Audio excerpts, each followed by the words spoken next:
Makanya saya sering tuh, ada orang mau cerai tanya saya, Gus saya ini cerai gak, istri saya kurang ajar gini. Gak usah. Tapi bojo kula judes.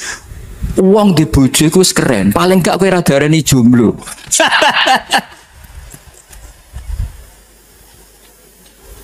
Wah, diarani duda ora enak. Wes luwe sabar ndi diarani duda mek diarani bojo judes.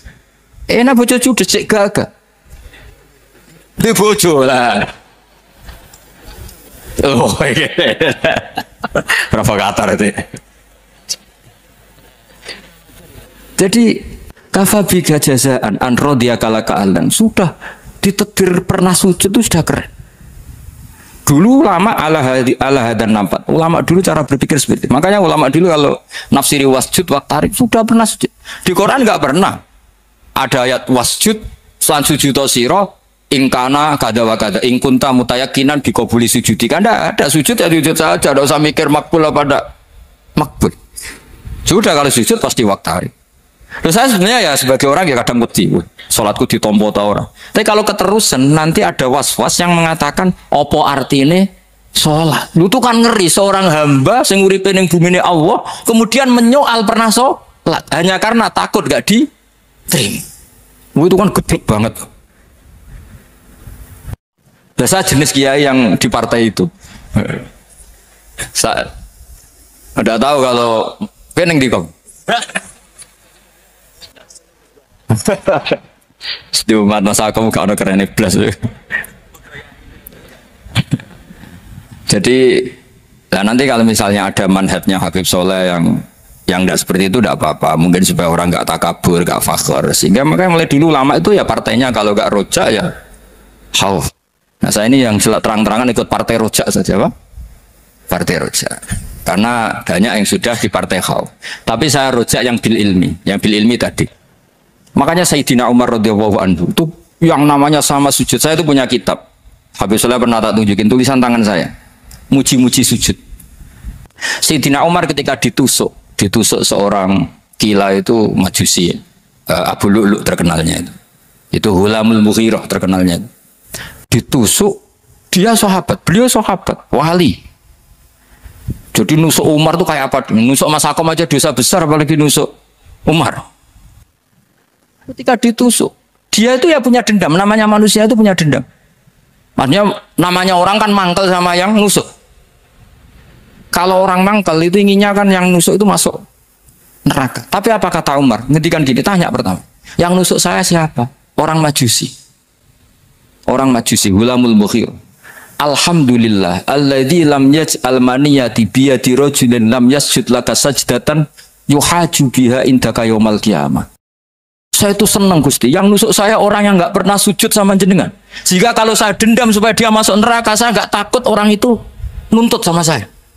Tapi kalau dia pernah sujud, pernah sholat, kemudian dia masuk neraka karena nusuk saya, kemudian dia berargumentasi, saya pernah sujud ya Allah, kenapa engkau masukkan neraka? Saya tidak berani jawab ya Allah.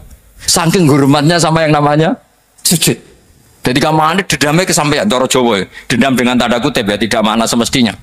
Jadi mangkel mbek sing nusuk, nak mlebu neraka pantas, wong ora tau sujud wae Gusti gitu. Tapi kalau pernah sujud, kemudian dia masuk neraka karena saya, bisa yuhajuni biha yaumal qiyamah. Jadi kayak apa sujud? Saya Nabi itu kalau muji sujud sampai ngitkan wa hatta takuna sajdatul wahidatu khairan minad dunya wa ma fiha. Nanti kalau kamu di akhirat ketemu Allah, kenangan terbaik kita apa? Di dunia pernah sujud. Keren aja. Cara nang pondok wis tau bayar seharian lho. Cara sowan kiai tau ngampopi Mas. Wis go jajan ning. Nah tapi kadang setan itu masuk tadi. Apa artinya sujud gak mesti ditompo, apa artinya sowan Habib ngaturi ra mesti ditompo, ngaturi kiai. Akhirnya ada ketakutan. Nah kalau ketakutan ini berlebihan lama-lama, ma faidatus sujud.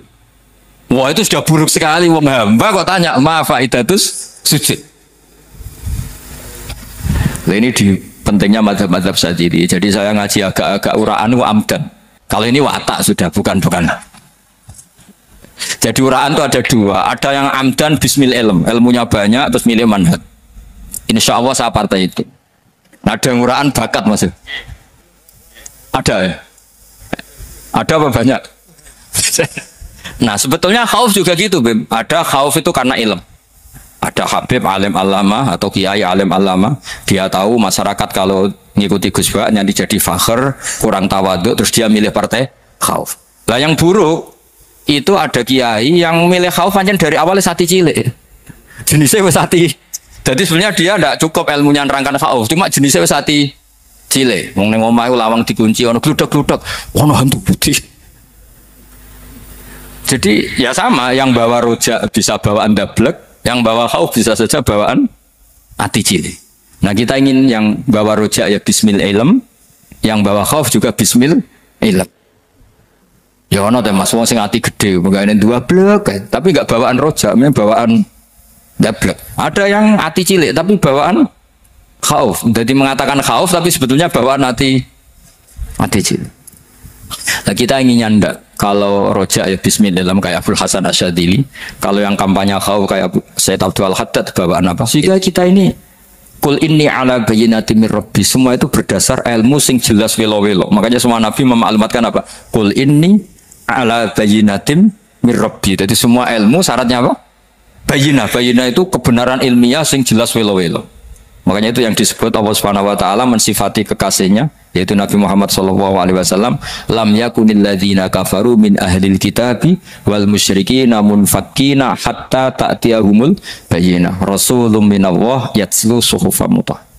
Niku Kanjeng Nabi saking cerdase meneh tek wong Islam, wong musyrik, wong kafir ngerti logika yang dibangun Nabi saja kuat infikak dari kemusyrikannya. Makanya disebut munfakin. Orang-orang musyrik, orang-orang kafir tidak munfakin, tidak tercerabut dari akar akidahnya hatta ta'tiyahumul ya. Bayyinah itu siapa? Rasulun minallah yatslu suhufan mutahharah. Masyhur itu debatnya Nabi dengan orang-orang tak musyrik. Mereka bilang, "Ya Muhammad, kita ini urusannya banyak, kasusnya banyak. Lalu Anda mengajarkan ke Tuhan satu. Masa urusan banyak cukup Tuhan satu? Itu enggak fair Muhammad. Aja'alal alihata ilaha wahida inna hadza la syai'un ujab." Urusan kita banyak, masyakil kita banyak, muskilah kita banyak. Kalau Tuhannya satu tidak cukup Muhammad. Nabi dengan santainya memberi penjelasan. Ya sudah gini saja. Kalau kamu jadi budak atau pembantu, majikan kamu banyak. Semuanya merintahkan kamu, semuanya bikin aturan untuk kamu. Kamu suka enggak? Ya enggak suka Muhammad. Kalau majikan kita banyak, repot. Ya sudah, Tuhan kamu itu majikan kamu. Kalau banyak perintahnya beda-beda, kamu pusing. Ya udah Mat, Tuhannya satu aja Mat. Karena Nabi bayyinah, orang itu bisa dibalik-balik pikirannya. Dan makanya disebut daraballahu masalah rajulan fihi syuraka'u mutasyakisuna wa rajulan salamal lirajul hal astawiyani masalah alhamdulillah. Jadi Nabi itu kalau adu argumentasi itu luar biasa. Jadi segampang itu Nabi memberi apa? Argumentasi. Karena beliau adalah al-hujjatul balighah. Jadi Nabi itu nggak pernah kelak. Pernah Nabi debat sama orang Yahudi. Muhammad, saya ini turunan Ibrahim. Kita ini Israel ya. Kita tahu Israel adalah turunan Nabi. Israel nama lain dari Yakub. Yakub bin Ishak bin Ibrahim. Padahal Yakub ini punya anak namanya Yahuda. Makanya Yahuda bin Yakub bin Ishak bin. Kita ini yang mirip Ibrahim. Bukan kamu. Tapi orang Yahudi itu gak apal nasabnya. Sehingga mereka bilang, kita ini saking baiknya. Ibrahim saja pengikut kita. Terus digojlok gue Nabi. Ibrahim itu buyute Yahuda. Makanya digojlok ha antum ha wala ihajatum fi malakum bi ilm falimatu hajuna fi ma laysa lakum bi ilm. Kita adu debat itu sudah ilmiah. Kenapa kamu menjadi tidak ilmiah? Kenapa Muhammad? Terus Allah menurunkan wa ma unzilatit Taurat wal Injilu illa min ba'di afala ta'qilun. Artinya gini, kalau Ibrahim dikatakan Ibrahim Yahudiyah, itu sama dengan saya berkali-kali podo karo sampean misalnya ngendikan Bazubair itu pengagumnya Gus Roji misalnya. Padahal Gus Roji bin Ubab bin Maimun bin Zubair. Misalnya Gus Roji bin Kiai Haji Ubab bin Kiai Haji Maimun bin Kiai Haji Zubair. Nah Ibrahim itu kan Yahuda bin Yakub bin Ishak bin Ibrahim. Terus mereka bilang Ibrahim itu pengikut Yahudi. Itu kan kebalik-balik. Kayak Habib Hasan itu pengagum Habib Soleh. Kan Habib Hasan rohnya ini gimana ini sih mbahnya kok dianggap. Nah sehingga orang Yahudi ketika Nabi berdebat beda dengan Nabi Muhammad SAW. Ketika ditanya kenapa kamu yakin agama tauhid millata abi, karena ini agama nenek moyang saya. Millata abikum apa? Ibrahim. Jadi jelas. Akhirnya orang Yahudi ngerti. Ya kan sama dengan mengatakan tadi Pak Karno itu pengagum Puan Maharani. Kan aneh gak kalimat itu? Mbah Hasyim Asy'ari itu pengagum Gus Dur. Gak lucu. Itu debat. Jadi Nabi itu orang yang bayina. Bayina itu kalau menerangkan kebenaran itu bahkan orang kafir pun bisa infikak, bisa munfakin, tercerabut dari akar kekafiran. Nabi itu mudah sekali merubah logika.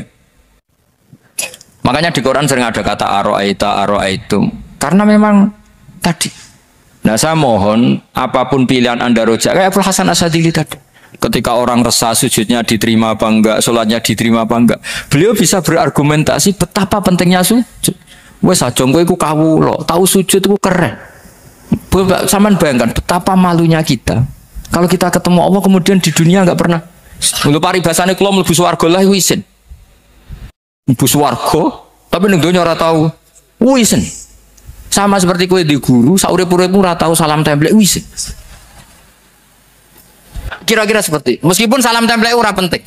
Ya ora penting toh, misalnya soalnya salam template 50.000, duwe wis akeh kan. Nama sakom penting kudu rokok. Itu bukan nilainya kok, betapa malunya kita. Saya dulu mau sarang, andai kan tidak pernah khidmah sama iya malu tenan sebagai apa? Santri. Makanya Sayyidina Umar ketika beliau dibunuh orang, itu pertanyaan pertama, dia pernah sujud? Enggak pernah. Andai kan dia pernah sujud, maka saya tidak berani masukkan dia masuk neraka. Takutnya dia protes sama Allah, ya Allah saya pernah sujud, kenapa harus di neraka? Atau Umar ditanya Allah gini, Umar, kue ridho wong sing tahu nyembah aku kemudian dia di neraka. Kayak apa? Jadi makanya Umar ketika wafat ketika alhamdulillah alladzi lam yaj'al maniyati biyadi rajulin lam yasjud laka sajdah. Ya jadi saya mohon sekali jadi majelis ini sebuah majelis mubarak. Caranya tauhidnya dibenarin, apa tauhidnya dibenarin. Jadi Allah itu adhaka wa abka, Allah itu al-hadi, Allah itu ar-razzaq. Sehingga Menteri Ekonomi mbok salah rumusillah wong tetep mangan. Muga Allah itu ar-razzaq. Mbok negara dikelola keliru lah wong tetep mangan, wong Allah itu ar-razzaq. Kiai ya rada akeh sing di masalah. Tapi ya tetep agama ini jalan. Lho andai kan syaratnya agama ini kiai ini bener. Wah ya repot. Kowe iso bayangno masakom bener terus. Tapi agama ini berkali-kali coba di TV itu banyak nyun sewu, ada ustadz, ada kasus apa, ada kiai, kadang ada masalah hukum. Agama ini jatuh enggak masalah. Padahal di TV itu sudah dinasionalkan kan, ada kiai terlibat kasus hukum atau ustadz tertangkap karena melakukan apa itu. Tapi enggak ngefek karena agama ini bisifdillah wa biri ayatillah. Sama. Negara mana-mana kadang manajemen ekonominya enggak jelas, tapi masyarakat ya makan karena Allah Razzaq. Sama, aku kancanan Mas Akom ngeluh, tapi Allah adhaka, akhirnya iso guyu. Padahal orang untungnya belas kancanan dede. Tapi karena Allah itu adhaka. Nah kita dengan istri yang kita cintai, dengan keluarga kadang yang nangis. Karena Allah itu zat yang bisa memberi abka. Wa annahu wa adhaka wa abka. Terus wa annahu wa amata wa ahya. Kita tidak ingin mati, ya mati saja karena kita objek. Nah, hidayah itu seperti itu. Allah al-hadi, apa? Allah itu kayak apa Korea, negara ateis. Enggak kebayang di sana ada ngaji Aqidatul Awam, Mabadi' Fikih. Sekarang banyak. Saya tuh kalau beli Aqidatul Awam berdusan, kirimkan ke Korea. Sebelum saya ke Korea, karena sebagian santri saya di Jogja. Di sana ada ngaji Aqidatul Awam, ngaji Takrib. Bahkan saya di sana dilakokno sa'duna fid dunya. Kayak apa Allah kalau ingin bikin hidayah? Karena Allah itu al-hadi. Wong Indonesia digerakno seneng duit. Bareng wis seneng duit mau apa? Korea. Setelah di Korea tersiksa karena enggak ada tempat sujud. Akhirnya urunan. Segampang itu kalau Allah mengendaki. Itu enggak dibenem MUI, enggak dibenem. Karena Allah al-hadi. Jadi saya mohon sekali tauhid ini dibenerin dulu. Allah tetap al-fa'ilul mukhtar, apa? Al-fa'ilul. Sehingga Allah mensifati dirinya adhaka. Mbok kamu bendung kayak apa, orang ngaji saya tetap guyu. Sekarang iso mbuli saya, oh Gus Bapak yang ngaji sejak guyu. Allah yang memberikan guyu kamu itu. Andai kan sesuai status kamu, kowe ora ngarep guyu. Utang akeh, jatuh tempo, bojo ora percaya. Gede-gede ya, kayak paham. Nah, Sehingga Rasulullah, kalau kita meyakini syafaat Rasulullah SAW, itu cara berpikir harus kita balik. Misalnya begini, wong Islam nakale ngono, penggaweane maksiat kok disafaati Kanjeng Nabi kurang penggawean. Caranya berpikir jangan gitu. Kalau gitu kayak mari mangkel, wong nakale ngono kok untuk syafaati Kanjeng. Tapi cara berpikir gini, syafaatu Rasulullah itu wasi'ah, luas sekali. Syafaatu Rasulullah ghairu munhasirah, tidak terbatas. Syafaatu Rasulullah itu lebih sakti ketimbang dosanya umatnya. Semua ulama dulu kalau nyifati Allah juga gitu. Allahumma misalnya, maghfiratuka awsa'u min dzunubina. Ya, yang misalnya yang pakai mutakalim ya, Allahumma maghfiratuka awsa'u min dzunubi wa rahmatuka arja inti min amali. Jadi jangan kitanya dulu. Kalau kitanya dulu kan nyifati kita dosa banyak. Itu sama ndak usah ngaku, sudah tahu semua. Tapi nyifati pertamanya apa? Allahumma maghfiratuka awsa'u min dzunubi wa rahmatuka arja inti min. Sehingga dari nyifati maghfiratullah yang wasi'ah, yang tidak terbatas, kemudian kita sah mengatakan bahwa ahlul maksiat pun mungkin atau berhak dapat ampunan. Sama. Syafa'atu Rasulillah itu ghairu munhasirah. Syafa'atu Rasulillah itu wasi'ah. Sehingga sahlah riwayat syafa'ati li ahlil kabair min ummat. Itu bukan menyangkut melegalkan kabirah. Bukan menyangkut mengesahkan orang Islam dosa besar. Karena nanti dapat syafaatnya Rasul. Cara berpikir jangan gitu. Nanti kamu mentasjek memberanikan orang melakukan maksiat berdasar iktimat syafaati Rasulin. Itu jangan gitu, cara berpikir dibalik apa? Syafa'atu Rasulullah awsa'u wa awsa'u. Sangat lu. Sehingga saking luasnya sampai yang tukang maksiat saja kebagian.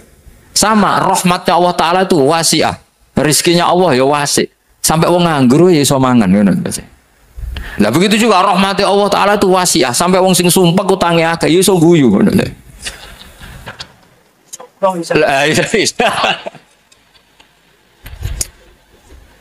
Tapi kalau dibalik, misalnya saya diprotes kiai, saya pernah juga diprotes. Gus umat kok mbok latih guyu, padahal mereka maksiate akeh, hutangnya akeh gini-gini. Karena kamu menyifati orangnya. Kalau menyifati orang ini sampean guyu haram. Utang jatuh tempo, sampean gak mikir dosa ndak? Dosa. Jadi kiai muridnya goblok kok kiai ini kurang tahajud itu ya dosa. Jadi kiai kok muridnya goblok tenang wae. Sementing untuk sowanan itu amatir ya kadang. Mestinya cara berpikir dibalik. Rahmatullah wasi'ah, rizkuhu ya wasi', fadluhu wasi'. Sampai wong sumpek wae iso guyu. Sehingga kita ini sudah objek.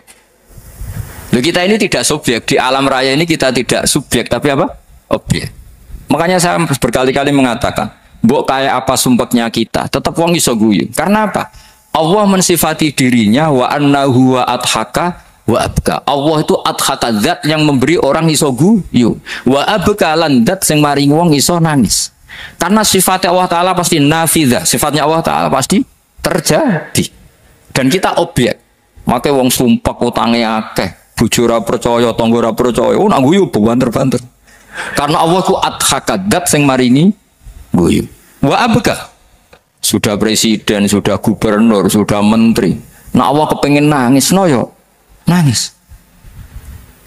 Coba ngeluhnya apa kalau misalnya jenengan seorang mantan presiden atau mantan gubernur. Kadang anaknya calonan RT menang bunda. Ngeluhnya apa orang alim misalnya, alim alama, anaknya mau jadi jurumiyah raiso. Susah. Kaya raya anaknya jadi pasien, susah. Allah punya cara untuk abega, untuk bikin orang nangis. Nah karena kita ini objek, pasti sesumpuk apapun orang yang bisa tertawa ya bisa nangis. Makanya banyak ulama yang nggak terlalu serius mikir agama ini, bukan karena dablek, enggak, karena Allah mensifati dirinya Al-Hadi yang memberi petunjuk. Kita nggak ditunggoni Kanjeng Nabi, nggak ditunggoni Wali Songo, nggak ditunggoni para Alawiyin yang dulu, nggak ditunggoni Habib-Habib yang kayak Said Abdul Al-Haddad. Tapi karena Allah itu Al-Hadi yang memberi petunjuk, dan sifatnya Allah Ta'ala la bidda wa ayat takuna nafidah. Sifatnya Allah pasti nafidah. Amerika kayak apa liberalnya, sekarang trennya juga banyak yang masuk Islam. Kampung-kampung pedalaman nggak ada kiainya, cukup mudin. Kadang yang membawa agama itu orang yang ke situ mau nyari kayu. Orang di pedalaman Kalimantan, Sulawesi itu pertama itu nyari kayu. Tapi bawaan hidayat, lama-lama bikin masjid.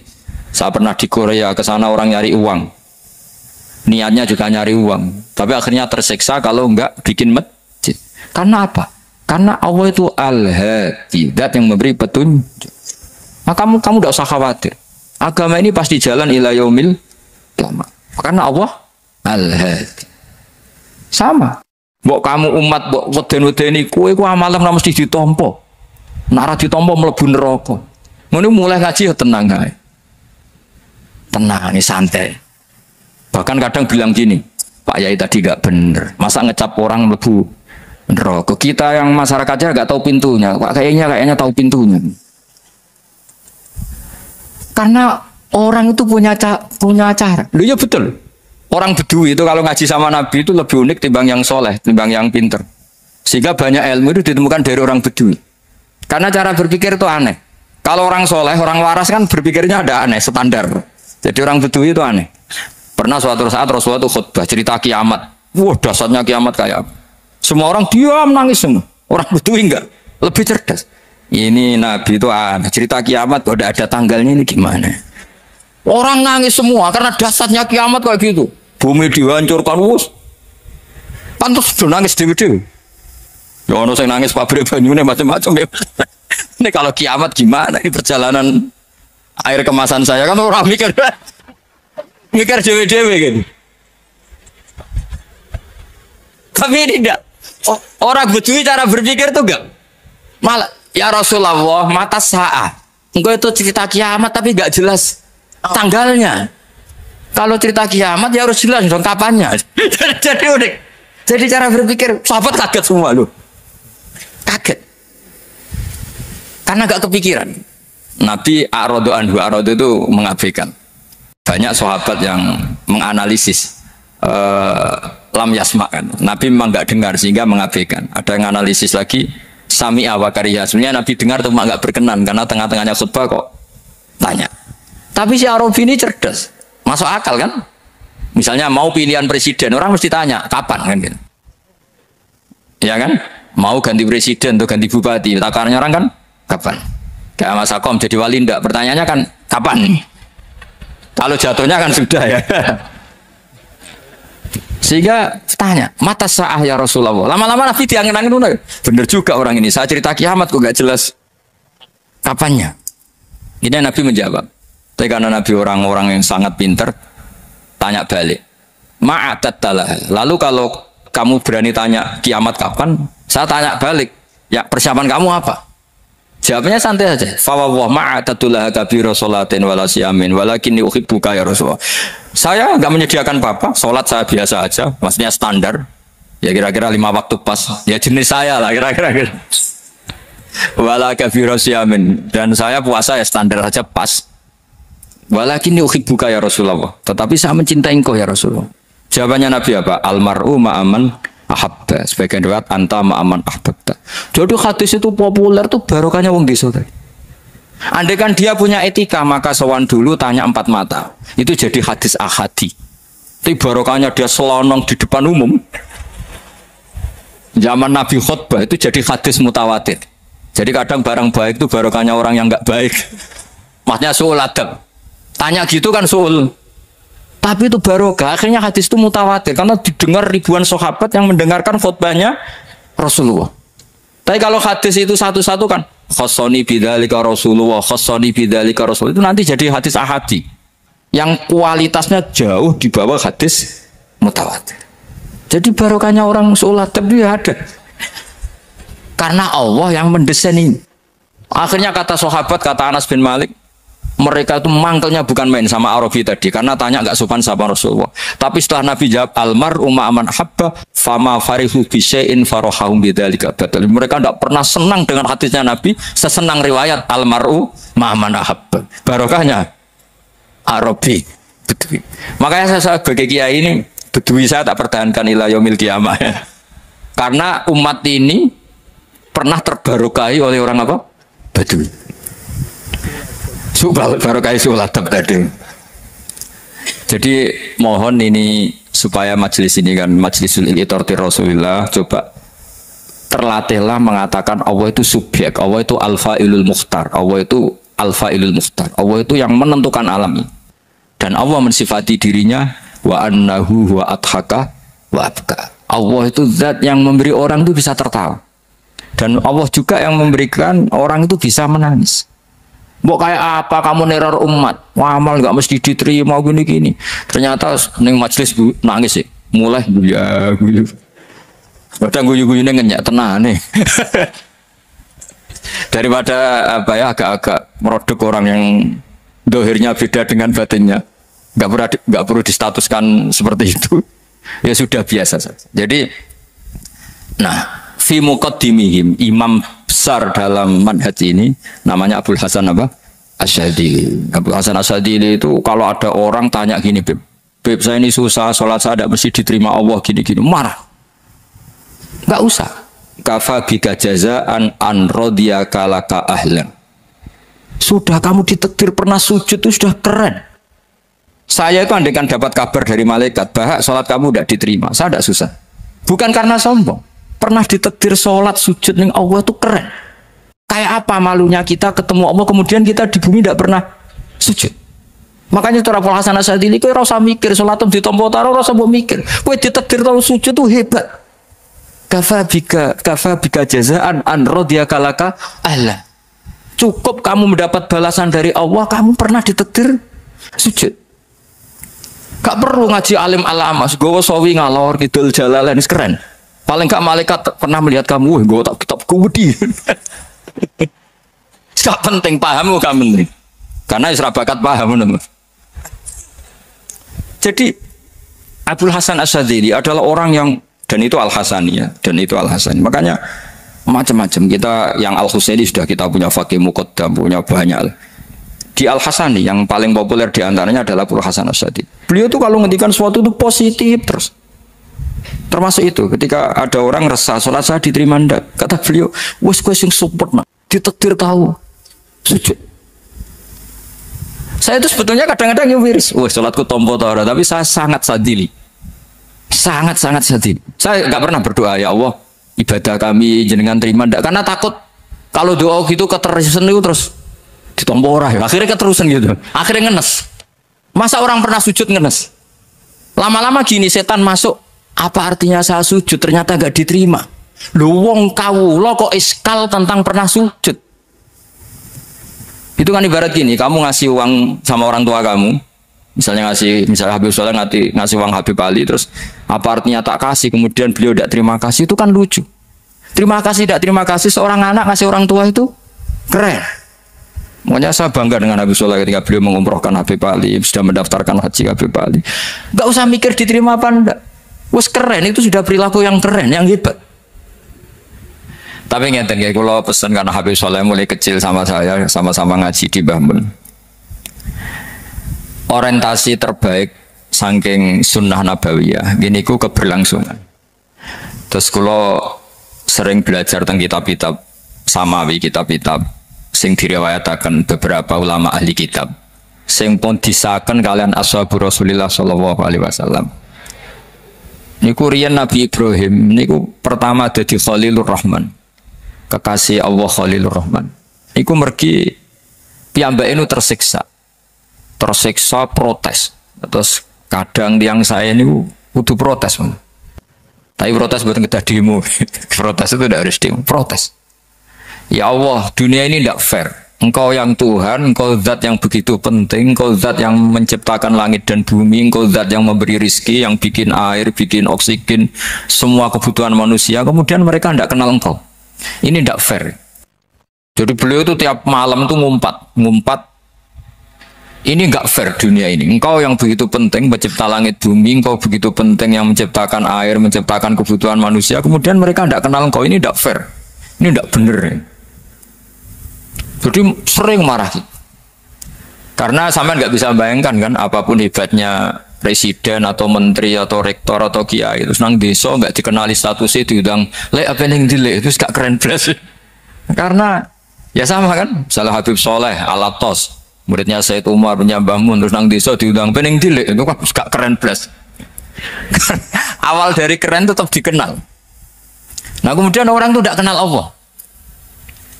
Makanya terus beliau sujud berkali-kali, ya Allah, sama siapa munajatnya beliau? Innahu la yahzununi alla ara ahadan fil ardi ya'buduka ghairi.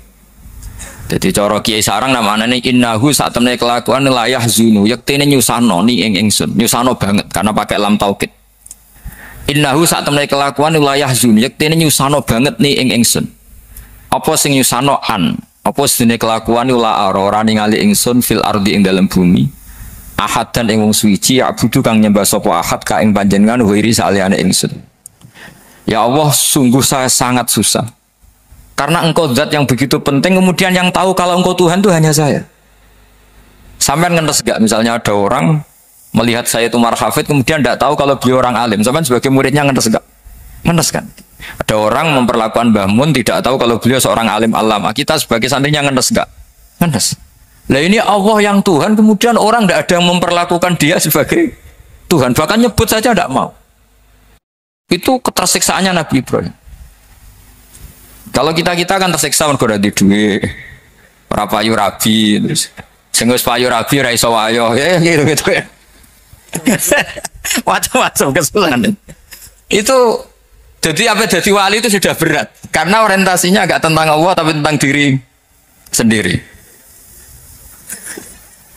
Ana sing susah proposal ragu ya Mas Agam. Macam-macam. Artinya Nabi Ibrahim itu orang yang benar-benar Khalil Rahman.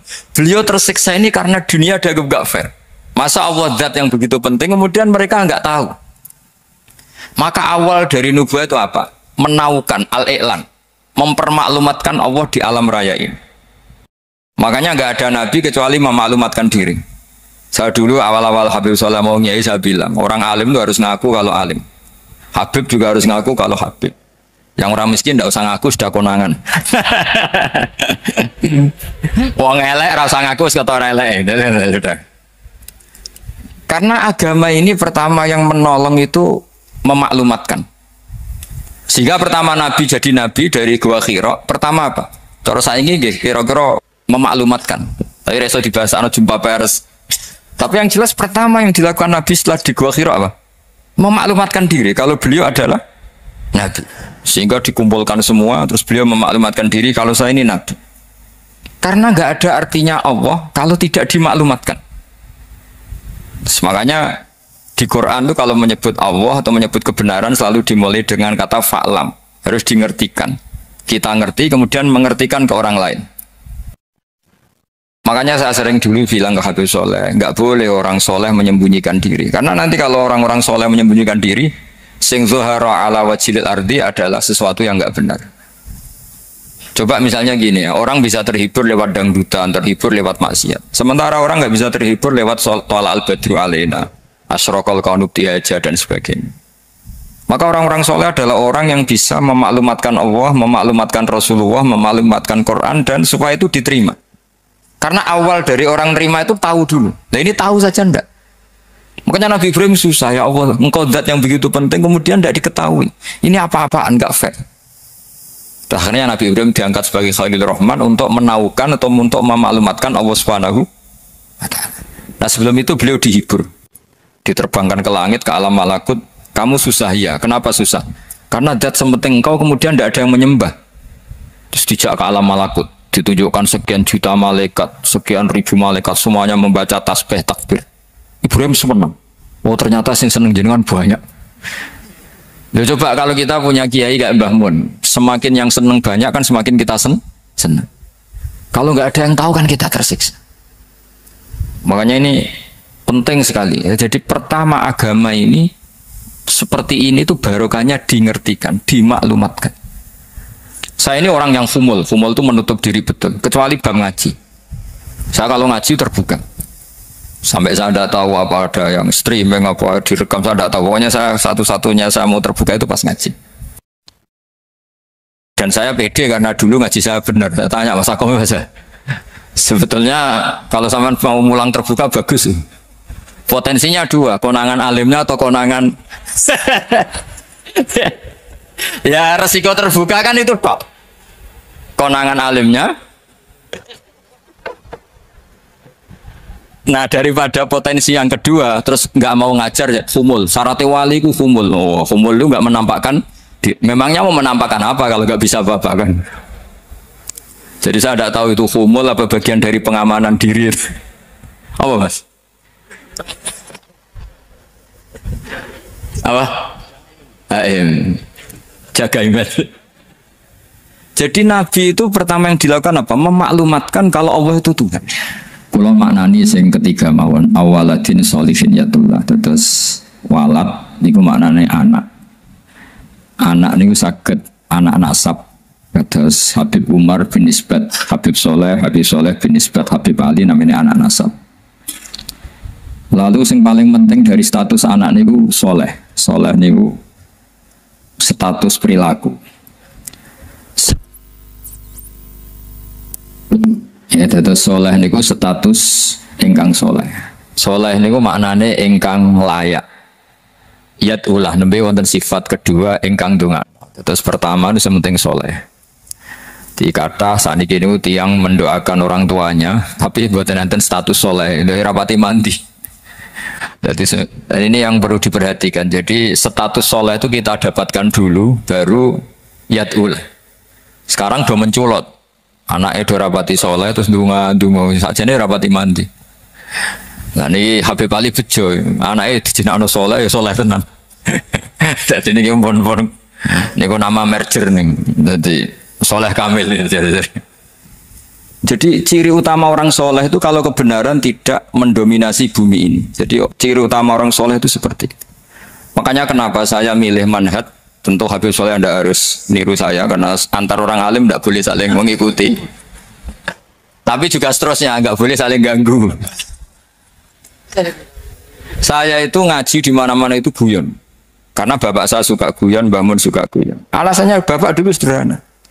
Orang sudah nyari hiburan dengan maksiat. Sehingga agama ini harus membawa keceriaan sosial, membawa keceriaan hati. Karena Allah ngendikan kul bi fadlillah wa bi rahmati fa bidzalika falyafrahu. Orang tuh harus senang dengan kebaikan. Orang happy dengan tolal badru alaina, happy dengan manaqibul akhyar, dengan fadhailul akhyar. Karena orang di sana sudah senangnya itu kalau ada maksiat. Nah sekarang agama dibawa orang-orang yang tidak menyenangkan juga. Ngaji teko wis merengut. Ada muridnya salah duduk marah. Salah posisi meja marah. Lalu orang-orang kan mikirnya kan daripada ngaji dimarahin terus mendingan ndak kan gitu. Makanya Nabi itu paling marah itu kalau satu kebaikan jadi problem. Mu'ad bin Jabal itu pernah ngimami lama sekali. Dan yang makmum itu akhirnya mufarokoh. Dulu belum ditemukan fikih, tapi orang ini sudah berani mufarokoh. Jadi ini termasuk mujtahid sebelum sebelum tahu Fathul Mu'in, tahu waham mufarokoh. Jadi sudah luar biasa. Karena bangsa ibadah yang agak-agak ngawur itu tanpa diajarin sudah do pinter sendiri. Dia mufarokoh. Ketika dia mufarokoh, komentarnya Mu'ad, dia munafik. Sholat belum selesai kok mufarokoh. Singkat cerita Mu'ad melaporkan itu ke Rasulullah. Si tukang penggembala ini juga melaporkan ini ke Rasulullah. Tapi apa kata Rasulullah? Yang Rasulullah itu yang bela, malah bela yang penggembala tadi. Afattanun anta ya Mu'ad. Kamu itu tukang fitnah. Agama ini kalau kamu model begitu orang lari. Basyiru wala tunafiru, yassiru wala tu'asir. Padahal ini baca Quran panjang, harusnya akan ibadah. Tapi karena ini menjadi problem sosial, orang menjadi tidak nyaman jamaah, itu sudah disalahkan Nabi. Karena tadi, kalau agama ini jadi problem, maka masalah besar. Makanya sifat dasar Rasulullah itu apa? Khofiful ma'unah, biayanya murah. Makanya saya ngaji di mana-mana ya suka seperti ini. Mejanya enggak jelas, pengunjungnya juga agak jelas. Semakin kacau semakin baik kira-kira. Nah ini pengunjungnya juga seperti ini kan. Nanti sampai yang beda tuh. Jadi tak beri hak gak selesai ini namanya aqomaddin. Kalau faman taroka fakot. Jadi pilihannya kalau gak aqomaddin ya adamuddin. Jadi kenapa banyak kiai yang ceria? Karena tadi satu-satunya cara kita menandingi hegemoni maksiat adalah pembawa taat itu ceria. Karena orang itu mesti mencari kebahagiaan. Sebab itu para nabi itu ngajarkan agama ini dengan cara yang bahagia. Misalnya mangqala la ilaha illallah dakhalal jannah. Nabi tidak ngendikan gini, mangqala la ilaha illallah terus sholatnya benar, puasanya benar, belajarnya benar, jadi kiainya benar. Wah itu kalau itu panjang sekali, banyak yang nggak masuk surga. Sementara kubu yang lain kampanye, sudah tenang bersama bapaknya di surga. Lah kita kampanyenya, kon sholat ra mesti ditompo, puasa ra mesti ditompo. Wes repot, syaratnya ditompo ikhlas wangel, kowe ra bakal iso. Berarti maknanya kan ra bakal mlebu swarga. Akhirnya wong kan mikir, wis salat tetep ra swarga, poso tetep ra swarga, mendingan ra salat. Jadi kita ini kan bersaing sama kampanye aku sebelah gitu. Makanya saya milih manhaj pokoknya Islam apik kan. Tapi bukan berarti saya menyepelekan aturan-aturan dalam salat, karena yang kampanye itu sudah banyak. Biasanya kiai-kiai sing kereng kampanye tentang sing kereng-kereng. Itu saya manfaatkan, ya sudah, itu bagian jenengan. Jadi orang itu harus mikir. Agama Kristen itu diterima di Eropa di mana-mana. Di antara sebabnya adalah karena orang dijamin masuk surga. Orang mau kayak apa faseknya tetap kalau mati bersama. Kita enggak. Sudah kiai, sudah mulang terus masih didoain. Semoga amal baiknya diterima, amal buruknya masih ngeper apa? Dan itu santri saya nanti kalau ziarah saya tuh ya Allah ampuni Gus Bah ampuni. Itu kan ngenyek orang itu maksudnya. Maksudnya bukan, makanya saya pernah ketemu orang yang berfaham Wahabi. Dia nuduh kalau orang doa ke mayit itu minta sama mayit. Nah ya saya bilang, saya saja yang jadi mayitnya nggak siap. Kok bisa? Doanya itu doa ngeper. Masa sama gurunya bilang gini, Allahumma in kana muhsinan fazid fi ihsani wa in kana musian. Masa gurunya ditaklek? Jadi dia tidak yakin betul kalau gurunya muhsin. Masih ditaklek, jika guru saya baik maka gini ya Allah, jika guru saya buruk maka gini. Loh saya tuh gak pernah doain Mbah Mun gitu, anggap gak sopan. Jadi kalau saya berdoa ya Allah jenengan izzihi apa ya, jenengan balas lah, izzihi anna anil muslimina khairan kasira wa antal ghafurur rahim wa anta gitu. Saya gak tega muni wa ingkana musiana. Jadi kayak ada sopan ya. Lo kalau aku yang mati sabi lagi. Balik malah. Ingkana musia. Malah ada terusannya bahwa kadalik. Jadi makanya mereka kan sering pakai dalil. Andai kan tradisi itu benar, maka yang paling pertama melakukan itu sahabat. Selalu mereka berargumentasi kalau itu tradisi yang benar, maka pertama yang melakukan itu sahabat. Ya gak mungkin sahabat masa bilang ke Nabi ingkana. Bisa kafir berat kan? Masa kesolehannya? Loh andai kan Abdul Qadir wafat di mana ini ngomongin? Beduk. Saya tidak akan berdoa seperti itu. Oh bisa marah Abdul Qadir jalannya. Masa kesalahan beliau di ingkana musinan sama ingkana musian. Jadi orang tuh harus mikir.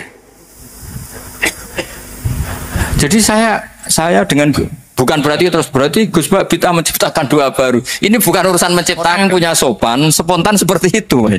Ini bukan urusan modifikasi doa Anda. Makanya kenapa para nabi itu tidak disolati dengan cara seperti itu. Langsung assalamualaikum ya Rasul. Assalamualaikum ya Abu Bakrin, assalamualaikum ya Umar. Gak mungkin kita mengatakan ya Abu Bakrin, ya Allah, ingkana. Masa Abu Bakar di ingkana? Kalau dia, bukan kalau beliau ashabu Rasulillah, pasti orang Sayyid itu dzurriyyatu Rasulillah, pasti al-Tahirin al-Mutahhari. Guru-guru kita ini guru-guru kita. Jadi tolong doa itu. Nah, kalau terpaksa doa wa ingkana musian, anggap saja hafalnya hanya itu, tapi jangan dijiwai, apa? Jangan apa? Dijiwai. Kalau ditanya, "Lho Gus ini orang soleh kok doanya wa ingkana musian?" Itu kan guru jenengan, apalku ikut tok. Tapi ora usah dimaknani, apa? Karena sekali dimaknani nanti kan. Jadi ini urusan etika, urusan rasa. Saya teruskan ya, karena jadi saya mohon sekali, apa-apa itu ada aturannya.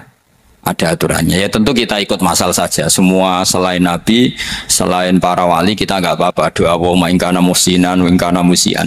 Tapi di hati kita sebetulnya ketika mengatakan ingkana musian itu, Coro Jawa hanya rapalan. Rapalan itu ya sudah ngomong saja. Tapi nggak usah apa, nggak usah dijiwai. Ya, yang dijiwai kita adalah sifat ghafurnya Allah, bukan status mayitnya, tapi sifat ghafurnya Allah. Karena kata musik itu kan nggak nyaman. Makanya Nabi itu hebatnya Nabi, ya tentu karena bentukan Allah Subhanahu wa taala. Ada bani Rabbi fa asana ta'dib. Itu kalau nyifati tentang keburukan orang mukmin itu diikutkan sifat ghafurnya Allah. Jadi misalnya gini, kalimatnya liyukaffirawwahu anhum aswa alladzi amil.